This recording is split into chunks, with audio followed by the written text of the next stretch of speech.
বন্ধুরা, আজকে আমি পটল পোস্ত করব। তার জন্য নিয়ে নিয়েছি পটলটাকে ছুলে নিয়েছি।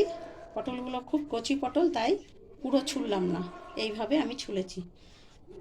আর তার জন্য নিয়ে নিয়েছি ফোড়নে তেজপাতা, শুকনো লঙ্কা, কালো জিরে ফোড়ন দেবো বলে, আর কাঁচা লঙ্কা আর পোস্ত, আর একটু শুকনো নারকেল নিয়ে নিয়েছি, এটাও বেটে আমি পটল পোস্তের মধ্যে দেব। তাহলে আমি শুরু করছি।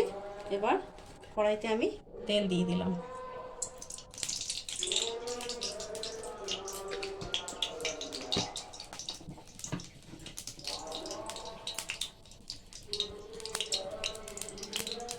তেলটা আমার গরম হয়ে গেছে, আমি তেজপাতাটা দিয়ে দিলাম, শুকনো লঙ্কাটা দিয়ে দিলাম, এবার কালো জিরেটা দিয়ে দেবো।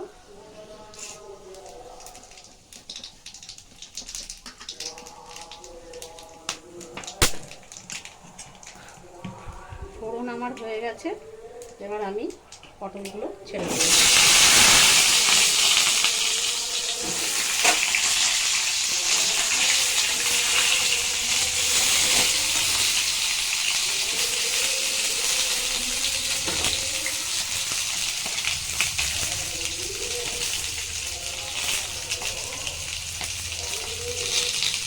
প্রথমে নুন দিয়ে দিলাম,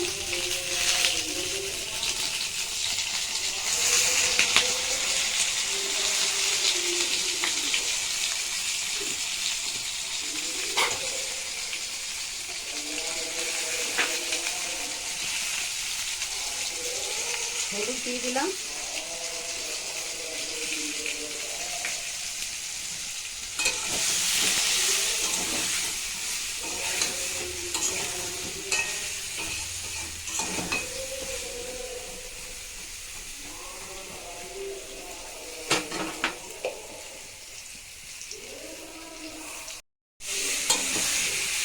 যেহেতু এতে আমি অনেক তেল দিয়ে ভাজছি না, সেহেতু গ্যাসটা কমিয়ে একটু ঢেকে ঢেকে ভাজবো, যাতে পটলটা নরম হয়ে যায়।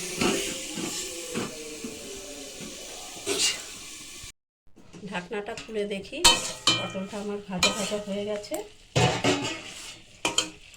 এতে আমি নারকেল বাটাটা আগে দিয়ে দিলাম,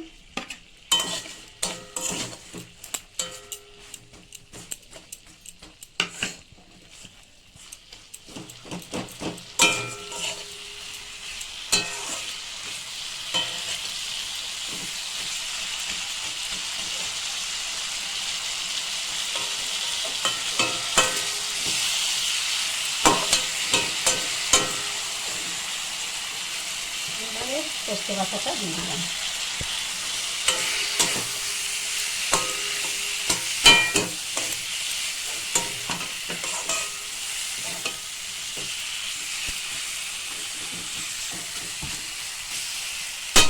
এবারে আমি বাটার যে জলটা বেরিয়েছিল সেই জলটা দিয়ে দিলাম।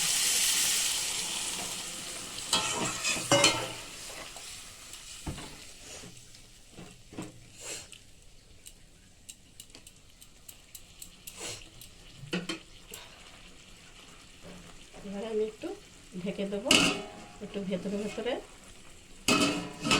পোস্তটা ঢুকে যাক।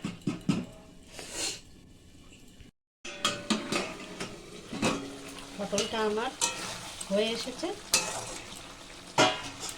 এখন এতে আমি একটু মিষ্টি দেবো।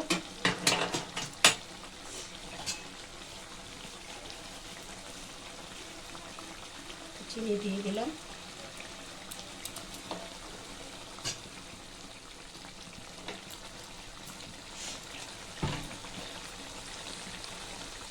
একটু সরষের তেল, কাঁচা সরষের তেলটা দিলে স্বাদ হয়, সরষের তেল ঘুরিয়ে দিয়ে দিলাম। আমার রেডি, নামিয়ে দিলাম।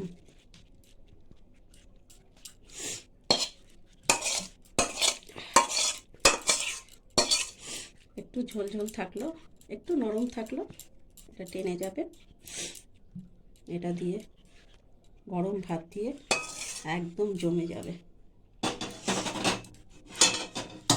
পোস্ত আমার রেডি, এমনভাবে বানিয়ে আপনারা খেতে পারেন। আমি খালি এই পটল পোস্তর মধ্যে অ্যাড করেছি শুকনো নারকেল বাটা। ভিডিওটা যদি ভালো লাগে লাইক এবং শেয়ার করবেন এবং চ্যানেলটিকে সাবস্ক্রাইব করে দেবেন। ধন্যবাদ।